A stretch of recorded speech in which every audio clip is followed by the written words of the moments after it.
a 2011 F150 with the 5.0 to four-wheel drive. It's got the 355 gear ratio, right? So a lot of people have been having problems after they throw 35s on it, and they're having these issues where it won't go into sixth gear, and then the MPGs drop really hard and everything. So I've got 242,000 miles on this truck now. Those guys almost crashed.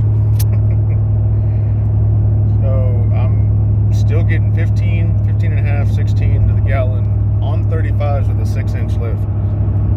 And I'm in sixth gear. So if you're planning on doing that and you have the 355s, it looks like you can. So I'm gonna monitor it a little bit. It's a couple weeks. I'm taking a road trip this week from Houston to Vegas. So we're gonna see how it does then.